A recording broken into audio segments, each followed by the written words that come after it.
for Christmas time," cried merry little Jack. "I guess old Santa Claus will soon be filling up his pack. I hope he brings a lot of things, especially for me, and fills my stockings to the top, as full can be. But then my stockings don't hold much. They're too small, I declare. A giant's stockings would be grand. I wish I had a pair." Now Jimmy Jenkins has a plan to get a good supply. He hangs his grandma's stockings up, but I'm afraid to try. For Santa might forget, you see, with so much on his mind, and leave a lot of grandma's things which I should hate to find. Perhaps case for spectacles, a cap or darning ball, a pincushion, a neckerchief, or a little shoulder shawl. Oh, yes, I know the kind of things that Grandma gets each year. Although they suit her very well, they'd make a boy feel queer. At last one day Jack said with glee, "I've got a plan that suits.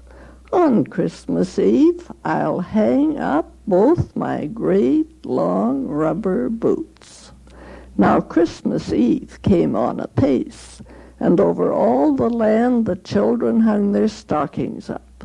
But Jack, as he had planned, hung up his great long rubber boots, then went away to bed with only greedy, selfish thoughts crammed in his little head. And after all the children were snugly tucked away, then merrily did Santa Claus jump in his loaded sleigh. "Get up, my little reindeer, bestir your little hoofs, and travel at your quickest speed till we're amongst the roofs." A bound, a whiz, a whir, then beside a chimney top, in less time than it takes to wink, those knowing reindeer stop. For they are shod with fairy hoofs, and speed at fairy pace. Else how could Santa in one night leave gifts at every place? Thus speeding on, the reindeer reached the roof that sheltered Jack, and Santa, with a knowing look, drew something from his pack. A cloud passed o'er his merry face, so ruddy and so glad. "This is the kind of work," he said, "that makes a buddy sad. But then I really must try, my little friend, to cure, for greediness is such a fault, and one I can't endure." Then down the chimney pop, and up and out, and then the reindeer, Santa Claus, and all are on their way again. Ho, ho, the Merry Christmas shouts, the racket and the noise, as all those stockings were unpacked by eager girls and boys. Jack tumbled out of bed in haste, and to the chimney ran to see the lovely lot of toys he'd gained by his new plan. Right eagerly he thrust his hand into the boot with glee, and pulled out what? You'd never guess. A great big cardboard pea.